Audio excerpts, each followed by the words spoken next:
आप सभी का स्टडी कॉपीज पे स्वागत है। आशा करते हैं आप लोग अच्छे तरीके से पढ़ाई कर रहे होंगे। ये आपका सिलेक्शन सीरीज का 12 नंबर का लेक्चर है। इससे पहले ऑलरेडी 11 लेक्चर आ चुके हैं। अगर आपने पिछले लेक्चर कंप्लीट नहीं किए हैं तो उसे जाकर के कंप्लीट करिए। प्ले लिस्ट बना दिया गया है, क्योंकि जब पिछले लेक्चर आप कंप्लीट करके इसे देखेंगे तो अलग ही आपका स्वैग होगा। सारे क्वेश्चन आराम से आप सॉल्व करेंगे। जो भी आपके ये सिलेक्शन सीरीज के लेक्चर हैं ये टोटल आपके यूपीपीएससी के लेटेस्ट ट्रेंड और पैटर्न पे बेस्ड है। ये आपका मिडिवल हिस्ट्री का लास्ट लेक्चर है। इसके बाद आपका मॉडर्न हिस्ट्री स्टार्ट हो जाएगा और जियोग्राफी के लेक्चर भी आपके 1-2 दिन में अपलोड होना स्टार्ट हो जाएंगे। जो भी इस लेक्चर का पीडीएफ है टेलीग्राम पे हम देंगे, तो टेलीग्राम चैनल का लिंक डिस्क्रिप्शन में उसे ज्वाइन कर लीजिए। देखिए, पहला क्वेश्चन आपका क्या है कि निम्नलिखित कथनों पर विचार कीजिए। पहला कथन है कि जहादर शाह ने वित्तीय व्यवस्था में सुधार के लिए राजस्व वसूली का कार्य ठेके पर देने की नई व्यवस्था प्रारंभ की थी। मतलब जो वित्तीय व्यवस्था थी उसमें सुधार करने के लिए जो राजस्व वसूली का काम होता था उसे ठेके पर देने का काम इन्होंने शुरू किया।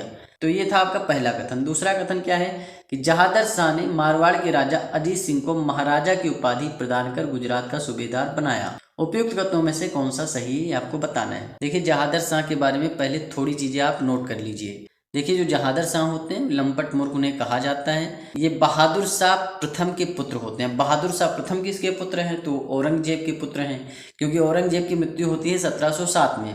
उसके बाद जो है 1707 से 12 तक जो है बहादुर शाह प्रथम गद्दी पर बैठते हैं, और 1712 में जो इनके बेटे होते हैं जहादर शाह, जिन्हें लंपट मूर्ख कहा जाता है, ये गद्दी पर बैठ जाते हैं और 1 साल से कम टाइम पीरियड का इनका शासन होता है। अब इन्हें बैठाता कौन है? तो बैठाते हैं इन्हें जुल्फिकार खान। जुल्फिकार खान इन्हें गद्दी पर बैठाते हैं। इनका एक नाम मुइजुद्दीन भी है, तो ये भी आप ध्यान रखना। और वहीं जो जहादर शाह होते हैं ये अजीम उस्सान को मार डालते हैं। अजीम उस्सान भी किसके बेटे थे? बहादुर शाह प्रथम के बेटे थे। तो अजीम उस्सान को मार करके ही गद्दी पर बैठते हैं, जिसमें इनका साथ देते हैं जुल्फिकार खान। अब अजीम उस्सान को मार करके जब ये गद्दी पर बैठते हैं तो अजीम उस्सान के बेटे होते हैं फर्रुखसियार। अब फर्रुखसियार को गुस्सा आ जाता है, तो कहते हैं यार तुमने हमारे पिताजी को मार दिया। तो फर्रुखसियार क्या करते हैं कि फर्रुखसियार सैयद बंधु, जो कि हुसैन अली और अब्दुल्ला थे, ये आपके सैयद बंधु कहे जाते थे, हुसैन अली और अब्दुल्ला। तो इन्हीं दोनों सैयद बंधुओं की सहायता से, हुसैन अली और अब्दुल्ला की सहायता से जहादर शाह और जुल्फिकार खान को मार डालते हैं और गद्दी पर फर्रुखसियार 1713 ईस्वी में बैठ जाते हैं। और साथ में जहादर शाह के लिए एक चीज़ आप ध्यान रखना कि जो जहादर शाह होते हैं उनका दिल आ जाता है एक तवायफ पे, जिसका नाम होता है लाल कुंवर। अब लाल कुंवर पे जब इनका दिल आ जाता है तो फिर उससे कर लेते हैं शादी और अपनी पत्नी बना लेते हैं। तो ये भी ध्यान रखना, ऐसे क्वेश्चन बने हुए हैं कि भाई लाल कुंवर नाम की जो एक तवायफ थी या नर्तकी थी, तो उसका संबंध किस मुगल शासक से है? तो सिंपल सी बात है, जहादर शाह से है। तो इतनी चीज़ें ध्यान रखनी है। और पहला कथन इसमें पूरी तरीके से आपका सत्य हो जाएगा, क्योंकि जहादर शाह ने वित्तीय व्यवस्था में सुधार के लिए राजस्व वसूली का कार्य ठेके पर दे दिया था और एक नई व्यवस्था का निजात किया था। वहीं जो जहादर शाह मारवाड़ के राजा अजीत सिंह होते हैं उनको जो है महाराजा की उपाधि भी देते हैं और गुजरात का सूबेदार भी बना देते हैं। तो यहाँ पर आपके दोनों कथन सत्य हैं, मतलब 1 और 2 दोनों सही हैं। सी राइट आंसर हो जाएगा। दूसरा क्वेश्चन आप करें उससे पहले सैयद बंधुओं के बारे में थोड़ी जानकारी जान लीजिए। देखिए, जो सैयद बंधु होते हैं उन्हीं की सहायता से जो फर्रुखसियार होते हैं गद्दी पर आसीन होते हैं। तो मैंने बता दिया भाई, आपके हुसैन अली और अब्दुल्ला ये सैयद बंधु हैं।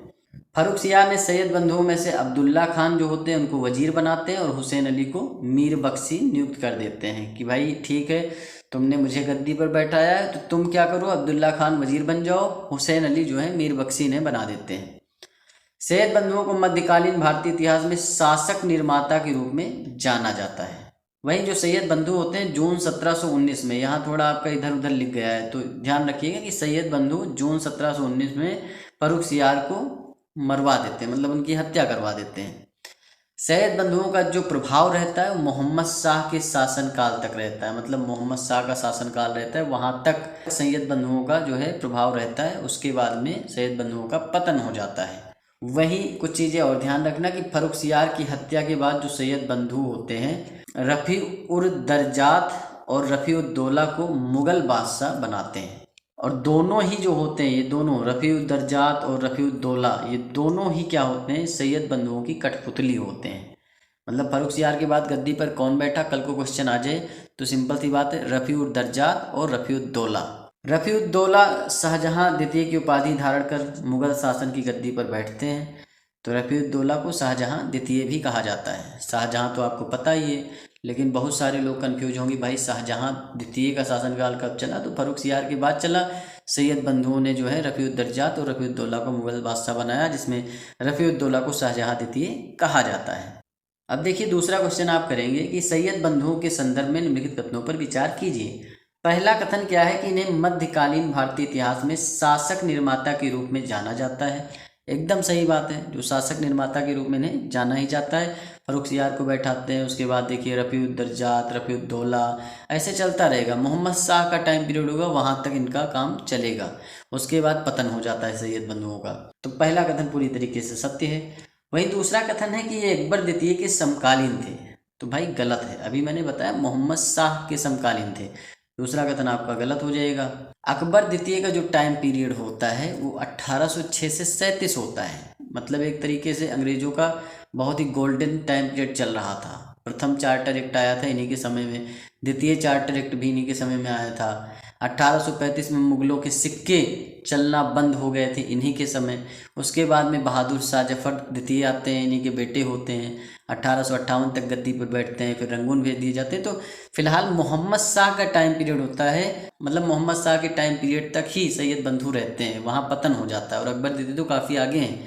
तो फिलहाल क्या है कि अकबर द्वितीय के समकालीन नहीं थे, ये आपके फर्रुखसियार हैं और रफ़ीउद्दौला, रफ़ीउद्दुर्जात, तो इनके सबके समकालीन हैं, लेकिन अकबर द्वितीय के समकालीन नहीं हैं। तो यहाँ फिलहाल केवल एक राइट आंसर है आपका, एक सही हो जाएगा बस। देखिए तीसरा क्वेश्चन आप देखेंगे कि निम्नलिखित में से कौन सा उत्तरवर्ती मुगल शासक शाहजहां द्वितीय की उपाधि धारण कर मुगल शासन की गद्दी पर बैठा? अभी मैंने बताया जो आपके सैयद बंधु होते हैं अब्दुल्ला और हुसैन अली, तो ये दोनों लोग जो होते हैं फर्रुखसियार को गद्दी पर बैठाते हैं, लेकिन फिर इन्हें आ जाता है कि भाई ये कुछ मामला गड़बड़ कर रहा है, तो उसे भी मरवा देते हैं। और उसके बाद किसे बैठाते हैं? रफ़ीउद्दर्जात और रफ़ीउद्दौला। और रफ़ीउद्दौला को ही क्या कहा जाता है? शाहजहां द्वितीय कहा जाता है। ए राइट आंसर हो जाएगा। खुर्रम आपको पता है कि शाहजहां को कहा जाता है, तो अभी बहुत सारे लोग इसमें खुर्रम लगा देंगे। क्यों? क्योंकि उन्हें पता ही नहीं कि शाहजहां द्वितीय रफ़ीउद्दौला को कहा जाता है। खुर्रम तो आपके शाहजहां प्रथम एक हिसाब से कह लीजिए भाई, जो पहले शाहजहां थे उनका नाम था खुर्रम। देखिए तीसरा क्वेश्चन आप करें उससे पहले मोहम्मद शाह के बारे में थोड़ी जानकारी जान लीजिए। मोहम्मद शाह का जो टाइम पीरियड होता है 1719 से 1748 ईस्वी तक होता है। जब शाहजहां द्वितीय की मृत्यु हो जाती है, शाहजहां द्वितीय यानी रफ़ीउद्दौला की मृत्यु हो जाती है, तो उसके बाद उनके पुत्र होते हैं रोशन अख्तर। तो मोहम्मद शाह का एक नाम होता है रोशन अख्तर, शुरुआती दिनों में यही नाम होता है। रोशन अख्तर को सैयद बंधुओं ने मोहम्मद शाह की उपाधि के साथ मुगल शासन की गद्दी पर बैठा दिया। तो ये सारे क्वेश्चन बने हुए हैं लगातार कि रोशन अख्तर किसे कहा जाता है, शाहजहां द्वितीय कौन था, मोहम्मद शाह के समय में सैयद बंधुओं का पतन होता है कि आपके अकबर द्वितीय के समय में, ये सारे क्वेश्चन बने हैं। देखिए जो मोहम्मद शाह का शासनकाल था उसी में सैयद बंधुओं का पतन होता है और उसके बाद में आमीन खान को वजीर बनाया जाता है। लेकिन होता क्या है कि आमीन खान की मृत्यु के बाद में निजामुल मुल्क वजीर बनते हैं, जो बाद में मुगल दरबार में साजिशों से तंग आकर दक्षिण की ओर चले जाते हैं, मतलब दक्कन चले जाते हैं।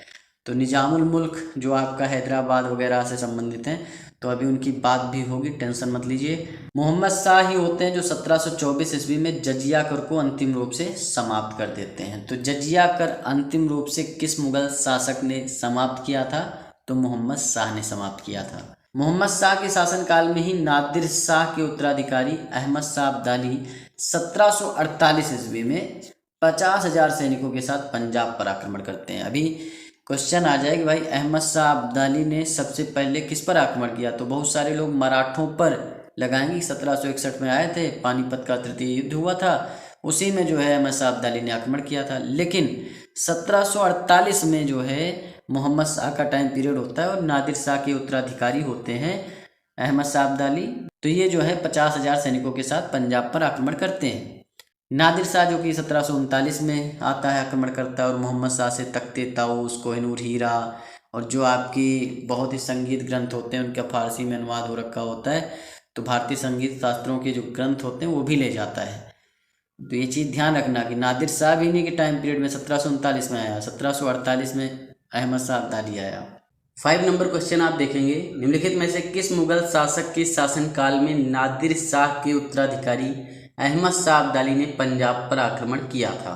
देखिए अभी मैंने बताया मोहम्मद शाह जो मुगल शासक थे उनका टाइम पीरियड होता है 1719 से 1748। 1748 में ही अहमद शाह अब्दाली जो होता है पंजाब पर आक्रमण करता है और उसके बाद में 1761 में पानीपत का तृतीय युद्ध होता है।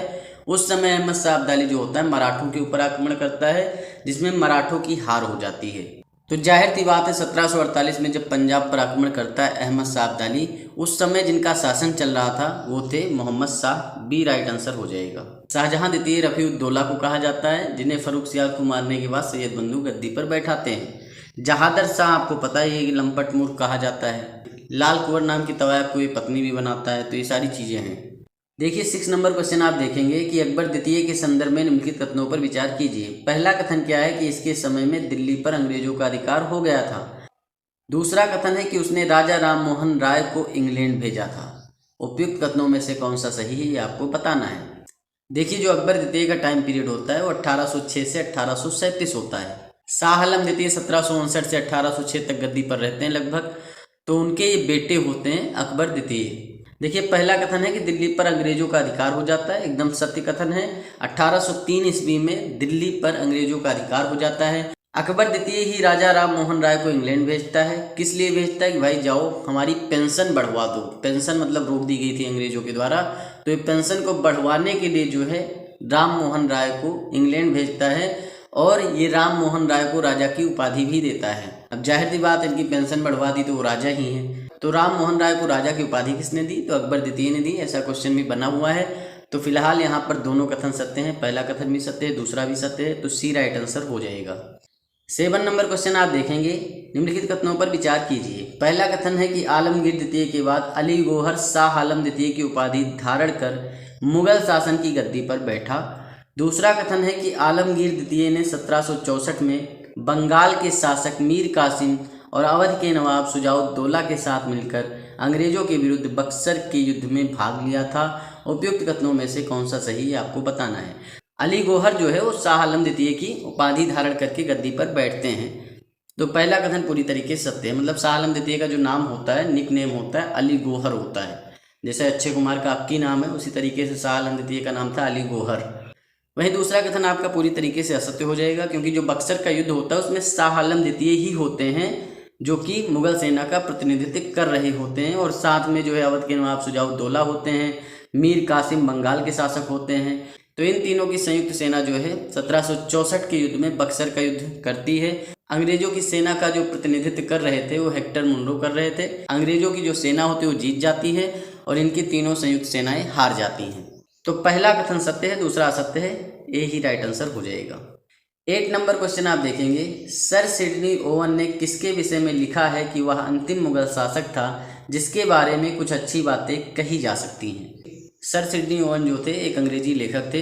ये कहते हैं कि बहादुर शाह प्रथम जो थे ये अंतिम मुगल शासक थे जिनके बारे में कुछ अच्छी बातें लिखी जा सकती हैं। भाई बहादुर शाह प्रथम पता है आपको कि 63 साल की उम्र में गद्दी पर बैठता है। 1707 में जब औरंगजेब की मृत्यु हो जाती है, 1707 से 12 तक गद्दी पर बैठता है। तो काफ़ी ज़्यादा बूढ़ा इंसान था, तो क्या ही कर सकता है। तो इसीलिए कहते हैं कि वही एक ऐसा मुगल शासक था जिसके बारे में हम कुछ अच्छा कह सकते हैं। बहादुर शाह प्रथम को शाह आलम प्रथम भी कहा जाता है, मुअज्जम भी कहा जाता है। ये चीज़ें आप ध्यान रखना। शाह आलम द्वितीय का जो टाइम पीरियड होता है वो आपका 1759 से 1806 तक चलता है। अकबर द्वितीय 1806 से 37। फर्रुखसियार जो है 1713 से 19। देखिए 9 नंबर क्वेश्चन आप देखेंगे, थोड़ा सा मिसप्रिंट है कि देश देश एक अयोग्य एवं विलासी शासक था जिस पर उसकी प्रेमिका लाल कंवर का काफ़ी प्रभाव था। मतलब ये लाल कंवर जो है यहाँ पर आएगा। तो इनकी लाल कंवर नाम की प्रेमिका होती है और काफ़ी ज़्यादा प्रभाव इस शासक के ऊपर उनकी प्रेमिका का होता है।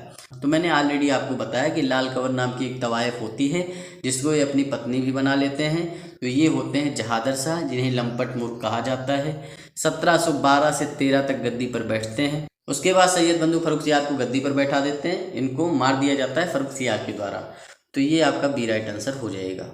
10 नंबर क्वेश्चन आप देखेंगे, नीचे 2 वक्तव्य दिए गए हैं। एक कथन ए है, दूसरा कारण आर है। कथन है कि उत्तरवर्ती मुगल शासक मोहम्मद शाह का उपनाम रंगीला था। कारण है कि मोहम्मद शाह सार्वजनिक मामलों के प्रति उदासीन एवं विलासिता में तल्लीन रहता था। नीचे दिए गए कोड से सही उत्तर चुनिए। देखिए, जैसा कि मैंने मोहम्मद शाह के बारे में आपको ऑलरेडी बता रखा है कि 1719 से 1748 तक ये गद्दी पर बैठते हैं। इन्हीं के टाइम पीरियड में ही नादिर शाह आता है 1739 में। इन्हीं के टाइम पीरियड में ही अहमद शाह अब्दाली 1748 में पंजाब पर आक्रमण करता है। क्योंकि सार्वजनिक मामलों के प्रति उदासीन रहते थे, विलासिता में तल्लीन रहते थे, भोग विलास में लिप्त रहते थे, तो इसीलिए इनको कहा जाता है रंगीला बादशाह मोहम्मद शाह को कहा जाता है। तो मतलब इसका रिलेशन बन रहा है, मियाँ बीवी की जोड़ी बन रही है। तो ए और आर दोनों सही हैं और ए का सही स्पष्टीकरण आर है, मतलब ए ही सही हो जाएगा। अब देखिए 11 नंबर क्वेश्चन भी आपका उसी पे है कि किस उत्तरवर्ती मुगल शासक के शासनकाल में नादिर शाह ने 1739 में भारत पर आक्रमण किया था। अभी मैंने बताया 1719 से 1748 तक मोहम्मद शाह गद्दी पर बैठते हैं, तो बी राइट आंसर आपका हो जाएगा। 12 नंबर क्वेश्चन आप देखेंगे, निम्नलिखित उत्तरवर्ती मुगल शासकों को कालक्रम अनुसार व्यवस्थित कीजिए। देखिए, आलमगीर द्वितीय का जो टाइम पीरियड होता है 1754 से 59 तक होता है। फिर शाह आलम द्वितीय 1759 से 1806 तक गद्दी पर बैठते हैं। फिर अकबर द्वितीय जो होते हैं 1806 से 1837 तक गद्दी पर बैठते हैं। उसके बाद में बहादुर शाह द्वितीय जो होते हैं 1837 से 1858 तक गद्दी पर रहते हैं, मुगल शासन की गद्दी पर। उसके बाद में 1858 में इन्हें रंगून भेज दिया जाता है अंग्रेजों के द्वारा और 1862 में इनकी रंगून में मृत्यु हो जाती है। तो सिंपल सा सीरियल है कि भाई 1 2 3 4 राइट आंसर हो जाएगा, ए ही सही है। देखिए 13 नंबर क्वेश्चन आप करें उससे पहले थोड़ी सी चीज़ें जान लीजिए।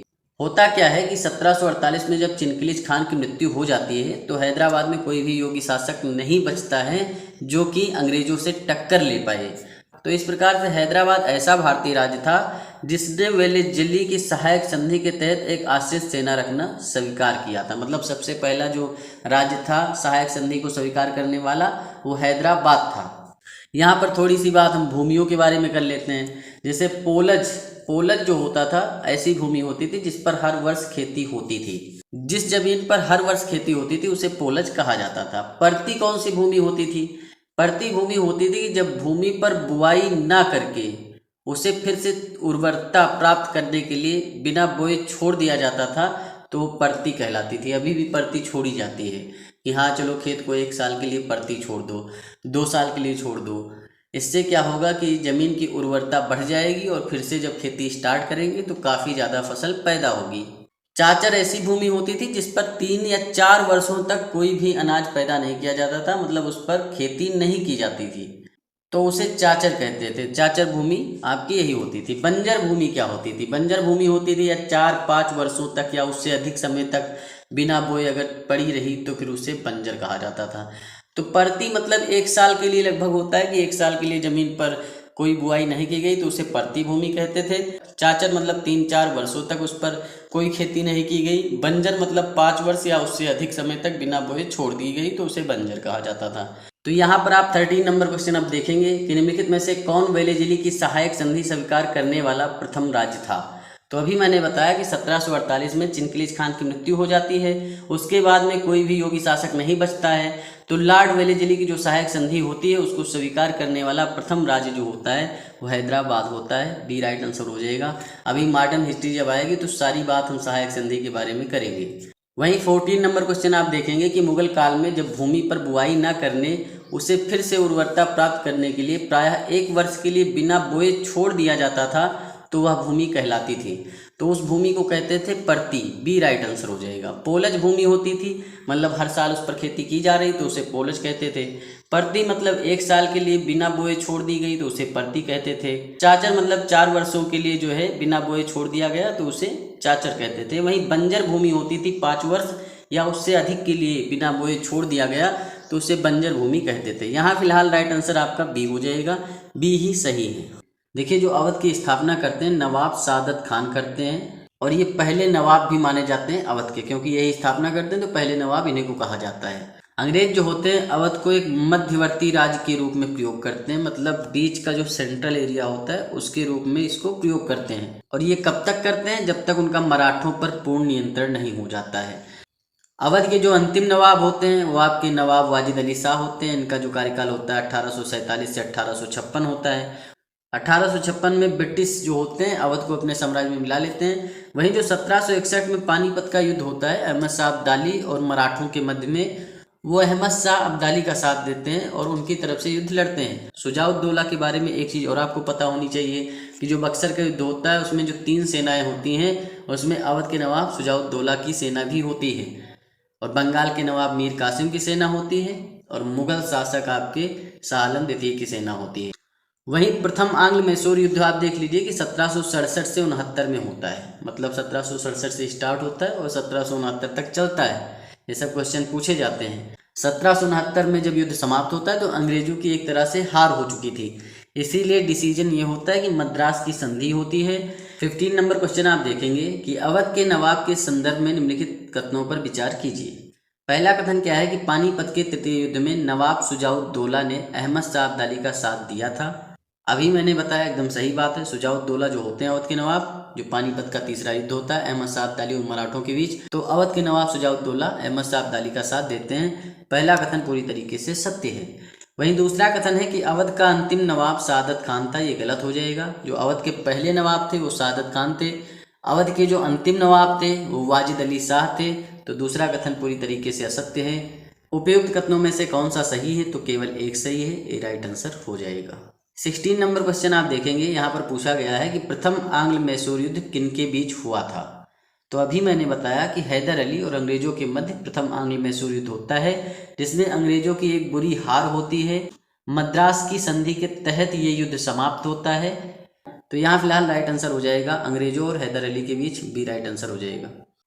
17 नंबर क्वेश्चन आप देखेंगे कि पुरंदर की संधि निम्नलिखित में से किस किस के बीच हुई थी। देखिए, पुरंदर की जो संधि होती है वो 11 जून 1665 ईस्वी को होती है। ये संधि जो होती है मिर्जा राजा जयसिंह और छत्रपति शिवाजी महाराज के मध्य होती है, जिसमें शिवाजी महाराज को 23 किले मुगलों को सौंपने पड़ते हैं। तो यहाँ पर राइट आंसर आपका बी हो जाएगा, क्योंकि जयसिंह और शिवाजी के मध्य संधि होती है। देखिए 15 नंबर क्वेश्चन करें उससे पहले हम ये जान लेते हैं कि तुलसीदास जी ने कौन कौन से ग्रंथ लिखे थे। देखिए, गीतावली जो लिखते हैं वो 1571 में लिखते हैं। सन उतना ज़्यादा इम्पोर्टेंट नहीं, लेकिन क्या लिखा है इन्होंने ये आपके लिए बहुत ही ज़्यादा इम्पोर्टेंट है। वहीं कृष्ण गीतावली भी लिखते हैं तुलसीदास 1571 में। रामचरितमानस 1574 में लिखते हैं। पार्वती मंगल 1582 में। विनय पत्रिका भी 1582 में लिखते हैं। जानकी मंगल 1582 में। रामलला नहछु जो है वो भी 1582 में। दोहावली जो है 1583 में लिखते हैं। वहीं वैराग्य संदीपनी 1612 में। रामाज्ञा प्रश्न 1612 में। सस्सई बरवे रामायण 1612 में। तो ये सारे ग्रंथ आपको याद रखने कि भाई ये सारे ग्रंथ तुलसीदास लिखते हैं। अब 18 नंबर क्वेश्चन आप देखेंगे कि निम्नलिखित में से तुलसीदास की रचनाएं हैं। कृष्ण गीतावली, अभी मैंने बताया गीतावली कृष्ण गीतावली जो है तुलसीदास जी ने लिखा है और ये आपका सही है। विनय पत्रिका भी तुलसीदास जी ने लिखा है। दोहावली भी इन्होंने लिखा है। रामलला नहछु ये सारे ग्रंथ तुलसीदास ने ही लिखे हैं। बरवे रामायण भी आपका तुलसीदास ने ही लिखा है। तो यहाँ पर फिलहाल 1 2 3 4 आपके चारों सही हैं, तो डी राइट आंसर हो जाएगा। देखिए 19 नंबर क्वेश्चन करें उससे पहले मराठों के बारे में थोड़ी जानकारी आप जान लीजिए। देखिए, होता क्या है कि पानीपत का तीसरा युद्ध होता है 1761 में, जिसमें मराठों की हार हो जाती है। अहमद शाह अब्दाली मराठों को हरा देता है और उसी युद्ध में जो है काफ़ी ज़्यादा चोट लगने से बालाजी की जो है आकस्मिक मृत्यु हो जाती है जून 1761 में। उसी युद्ध में बालाजी की मृत्यु हो जाती है। उसके बाद में उनके पुत्र जो होते हैं माधवराव प्रथम जो है पेशवा बनते हैं। माधवराव प्रथम जो कि 1761 में पेशवा बने, तो इनकी उम्र सिर्फ और सिर्फ जो है 17 साल की थी। 1763 में निजाम को पराजित करते हैं। वहीं 1771 में मैसूर के हैदर अली को भी पराजित कर देते हैं और इन दोनों को हरा करके कहते हैं कि ऐसा है, नजराना वगैरह तुम भेजते रहना, अगर तुमने बीच में नजराना वगैरह देना बंद किया तो फिर से मैं आक्रमण कर दूंगा। तो इन दोनों को बाध्य कर देते हैं नजराना देने के लिए। और रुहेला सरदार जो होते हैं उनको भी हराते हैं और राजपूत राज्य जो होते हैं उनको भी हराते हैं। जाटों को भी अधीन में लेते हैं और उत्तर भारत पर ये अपने अधिकार का दावा कर देते हैं। मतलब इतने लोगों को हरा रहे हैं तो जाहिर सी बात है उत्तर भारत में इनका अधिकार का दावा हो ही जाता है। 1763 ईस्वी में राक्षस भुवन की संधि होती किसके बीच में? माधवराव प्रथम और निजाम के बीच में। मतलब हैदराबाद के जो निजाम होते हैं और जो माधवराव प्रथम पेशवा थे, इनके मध्य में राक्षस भुवन की संधि होती है। कब होती है? 1763 में। ये चीज़ ध्यान रखना। वहीं नवंबर 1772 ईस्वी में माधवराव की जो है मृत्यु हो जाती है। क्षय रोग इन्हें होता है और इनकी मृत्यु हो जाती है। इसके बाद में जो मराठा साम्राज्य है वो पुनः गहरे संकट में आ जाता है। देखिए, माधवराव प्रथम की मृत्यु के बाद में लगातार मराठा साम्राज्य संकटग्रस्त हो जाता है और 1774 में जो मराठा साम्राज्य के पेशवा थे नारायण राव, उनकी हत्या कर दी जाती है। पेशवा नारायण राव की मृत्यु के बाद में माधवराव नारायण को पेशवा बनाया जाता है। देखिए माधवराव प्रथम के बारे में मैंने बताया, ठीक, 1761 में गद्दी पर बैठते हैं और 1763 में निजाम को हराते हैं। तो ये सारी चीज़ें आपने जानी कि 1772 में उनकी मृत्यु हो जाती है। तो ये वाले जो माधवराव नारायण हैं, ये माधवराव द्वितीय भी कहे जाते हैं। तो ये 1774 में गद्दी पर बैठते हैं। वहीं रघुनाथ राव भी लगे रहते हैं कि हमें शासन गद्दी मिल जाए, लेकिन जो अंग्रेज होते हैं उन्हें पेंशन भोगी बना देते हैं। और इसी समय नाना फडणवीस के अंतर्गत एक काउंसिल ऑफ रेजेंसी का गठन किया जाता है। वास्तविक प्रशासन अब इसी परिषद के हाथ में आ जाती है, मतलब ये पेशवा जो होते हैं ये कठपुतली हो जाते हैं। माधवराव नारायण के शासनकाल में ही प्रथम आंग्ल मराठा युद्ध होता है। देखिए प्रथम आंग्ल मराठा युद्ध का टाइम पीरियड जानना चाहें तो 1775 से 1782 के बीच में चलता है और इसमें अंग्रेजों की काफ़ी बड़ी हार होती है। देखिए 19 नंबर क्वेश्चन आप देखेंगे कि प्रथम आंग्ल मराठा युद्ध निम्नलिखित में से किसके शासनकाल के दौरान हुआ था? तो माधवराव नारायण के समय हुआ था। ए राइट आंसर हो जाएगा। 1775 से 1782 ईस्वी तक प्रथम आंग्ल मराठा युद्ध चलता है। 20 नंबर क्वेश्चन आप देखेंगे कि राक्षस भुवन की संधि किसके मध्य हुई? देखिए जो राक्षस भुवन की संधि होती है, मैंने पहले बताया कि माधवराव प्रथम होते हैं और निजाम होते हैं, इनके मध्य में होती है। देखिए 21 नंबर क्वेश्चन हम करें, उससे पहले बाजीराव प्रथम के बारे में थोड़ी जानकारी आप जान लीजिए। देखिए जो बाजीराव प्रथम होते हैं वो बालाजी विश्वनाथ जी के सुपुत्र होते हैं और उनकी मृत्यु के बाद साहू जी जो होते हैं बाजीराव प्रथम को पेशवा नियुक्त करते हैं, जो कि चौथे पेशवा थे। और इनका जो टाइम पीरियड होता है 1720 से 1740 होता है, मतलब 1720 में ये पेशवा बनते हैं और 1740 तक रहते हैं। और बालाजी विश्वनाथ के समय ही जो है ये पेशवा पद एक हिसाब से पैतृक हो गया, मतलब वंशानुगत हो गया, क्योंकि आप देख सकते हैं बालाजी विश्वनाथ तीसरे पेशवा थे, फिर चौथे पेशवा आपके बाजीराव प्रथम बनते हैं, फिर बाजीराव प्रथम के सुपुत्र बनेंगे, तो ये वाला सिस्टम चल जाता है। देखिए बाजीराव प्रथम ही होते हैं जिनके अधीन में मराठा शक्ति जो होती है अपने चरमोत्कर्ष पे पहुंच जाती है, मतलब पीक पे होती है। बाजीराव प्रथम ऐसे शासक होते हैं जो मराठा साम्राज्य के विस्तार के लिए उत्तर दिशा में आगे बढ़ने की नीति का सूत्रपात करते हैं, मतलब उत्तर दिशा में बढ़ते हैं। और एक हिसाब से जो मोहम्मद शाह होते हैं 3 दिन मतलब गायब हो जाते हैं जब ये दिल्ली पर अपना आक्रमण करते हैं। इतना मान के चलिए कितने महान शासक थे। और उत्तर दिशा में बढ़ने के साथ इन्होंने इस नीति का सूत्रपात इसलिए किया था कि भाई कृष्णा नदी से लेकर अटक तक इनका जो है पताका फहराए। बाजीराव जो होते हैं मुगल साम्राज्य के तेजी से हो रहे पतन और विघटन से परिचित थे और वे इस अवसर का पूरा लाभ उठा रहे थे। देखिए 1724 में सुकरखेड़ा का युद्ध होता है जिसमें मराठों की मदद लेकर के निजामुल मुल्क जो होते हैं वो मुगल सूबेदार मुबारिज खान को परास्त करके दक्कन में अपनी स्वतंत्र सत्ता स्थापित कर लेते हैं, क्योंकि मुगलों के अंडर में ही सब कुछ था। तो निजामुल मुल्क अपनी स्वतंत्र सत्ता स्थापित करते हैं किसकी सहायता से? मराठों की सहायता से। 1724 में सुकरखेड़ा का युद्ध होता है जिसमें मुबारिज खान पराजित होता है और इसमें बहुत बढ़ चढ़ के साथ देते हैं बाजीराव प्रथम निजामुल मुल्क का। देखिए वैसे तो सुकरखेड़ा के युद्ध में निजामुल मुल्क की सहायता मराठों ने की थी मुगल सूबेदार मुबारिज खान को परास्त करने में, और उनको हरा करके ही निजामुल मुल्क अपनी स्वतंत्र सत्ता स्थापित करते हैं। लेकिन जैसे ही अपनी स्थिति मजबूत कर लेते हैं ये मराठों से कहते हैं कि ऐसा है अब हम तुमको जो है चौथ और सरदेश मुखी नहीं देंगे, तो इनकार कर देते हैं। इस पर बाजीराव प्रथम बहुत गुस्सा होते हैं, कहते हैं भाई ऐसे कैसे, हमने ही तुम्हें स्वतंत्र कराया और तुम हमें चौथ और सरदेश मुखी नहीं दोगे। तो 1728 में बाजीराव प्रथम निजामुल मुल्क को पराजित करते हैं। पालखेड़ा का युद्ध होता है उसमें निजामुल मुल्क को पराजित कर दिया जाता है। अगर आपने बाजीराव मस्तानी मूवी देखी होगी तो आप देखते हैं कि जो रणवीर सिंह होते हैं जाते हैं और कहते हैं आपको नहीं पता है कि जो है 20,000 सैनिक आपको घेरा करके खड़े हैं। तो मतलब बहुत स्ट्रेटजिक लड़ाई थी, सेना मराठों के पास उतनी नहीं थी, लेकिन उन्होंने ये युद्ध जीत लिया, पालखेड़ा का युद्ध। तो याद रखना 1728 में पालखेड़ा का युद्ध होता है, सुकरखेड़ा का युद्ध होता है 1724 में। अब यही सब क्वेश्चन बनने वाले हैं तो पहले से आप पढ़ के रखेंगे तो भैया ताबड़तोड़ जो है सिलेक्शन लेंगे आप। 21 नंबर क्वेश्चन आप देखेंगे, बाजीराव प्रथम के संदर्भ में निम्नलिखित कथनों पर विचार कीजिए। पहला कथन क्या है कि इन्होंने मराठा साम्राज्य के विस्तार के लिए उत्तर दिशा में आगे बढ़ने की नीति का सूत्रपात किया।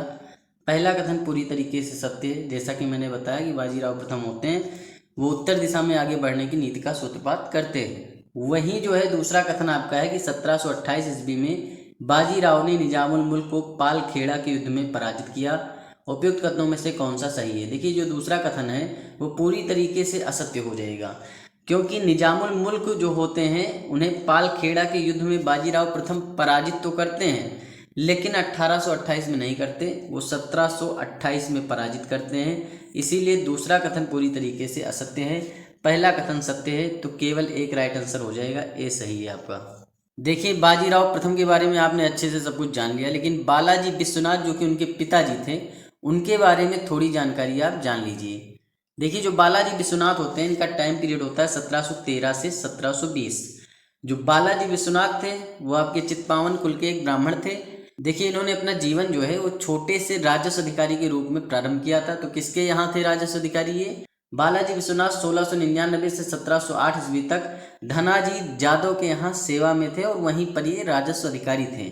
1708 ईस्वी में इनकी मृत्यु के बाद इनके पुत्र जो चंद्रसेन होते हैं ये ताराबाई के पक्ष में मिल जाते हैं, और जिसकी वजह से जो बालाजी विश्वनाथ होते हैं वो साहू जी की सेवा में आ जाते हैं। और जब साहू जी की सेवा में आते हैं बालाजी विश्वनाथ, तो 1708 ईस्वी में साहू जी इन्हें सेना करते यानी सेना के व्यवस्थापक की पदवी देते हैं, और साथ में सेना के गठन एवं देश में शांति और सुव्यवस्था बनाए रखने की स्थापना का कार्य भी सौंपते हैं। देखते हैं, बालाजी बहुत बढ़िया काम कर रहे हैं, सेवा वगैरह अच्छे से कर रहे हैं, जो भी काम सौंपा गया वो अच्छे से कर रहे हैं। तो 1713 ईस्वी में साहू जी उन्हें पेशवा या मुख्य प्रधान नियुक्त कर देते हैं। पेशवा का मतलब प्रधानमंत्री भी होता है। देखिए, बालाजी विश्वनाथ के समय की जो सबसे महत्वपूर्ण उपलब्धि थी कि मुगलों और मराठों के मध्य इन्होंने एक संधि भी की थी। अब देखिए, 22 नंबर क्वेश्चन आप देखेंगे कि बालाजी विश्वनाथ के संदर्भ में निम्नलिखित कथनों पर विचार कीजिए। पहला कथन क्या है? शिवाजी तृतीय से इन्हें 1708 ईस्वी में सेना करते की पदवी मिली। वहीं दूसरा कथन है कि बालाजी विश्वनाथ तथा हुसैन अली के बीच मराठा मुगल संधि हुई। उपयुक्त कथनों में से कौन सा सही है आपको बताना है। देखिए, यहाँ पर जो पहला कथन है कि 1708 में सेना करते की पदवी शिवाजी द्वितीय ने दी थी, ये गलत हो जाएगा। साहू जी ने इन्हें सेना करते की पदवी दी थी। वहीं बालाजी विश्वनाथ और हुसैन अली के बीच मराठा मुगल संधि होती है, एकदम सही बात है। दूसरा कथन आपका सही हो जाएगा, क्योंकि केवल दो ही सही है, तो आपका बी राइट आंसर हो जाएगा। अब देखिए, 23 नंबर क्वेश्चन है। इसमें क्या है कि शिवाजी के उत्तराधिकारियों को उनके काल क्रमानुसार व्यवस्थित कीजिए। देखिए, जो संभाजी का टाइम पीरियड था ये आपका 1680 से स्टार्ट होता है, ठीक 1680 से स्टार्ट होता है और 89 तक ये गद्दी पर रहते हैं। वहीं फिर 1689 से 1700 ईस्वी तक राजा राम गद्दी पर बैठते हैं, मतलब 1689 से स्टार्ट होते हैं और 1700 ईस्वी तक ये राजा राम गद्दी पर बैठते हैं। और उसके बाद में शिवाजी द्वितीय जो होते हैं ये आपके 1700 से 1707 ईस्वी तक गद्दी पर बैठते हैं, 1700 से 1707 ईस्वी तक। वहीं जो साहू जी होते हैं ये 1707 से स्टार्ट होते हैं और 1748 तक जो है गद्दी पर रहते हैं। काफ़ी लंबा पीरियड इनका रहता है।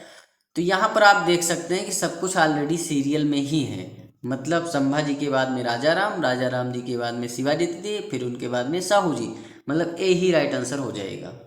मराठों का जो टाइम पीरियड था उसमें जो भी गांव के आपराधिक मामले होते थे, कोई चोरी कर रहा है, कोई कुछ कर रहा है, कोई मर्डर कर रहा है, तो इन आपराधिक मामलों की जो सुनवाई करते थे वो पटेल किया करते थे।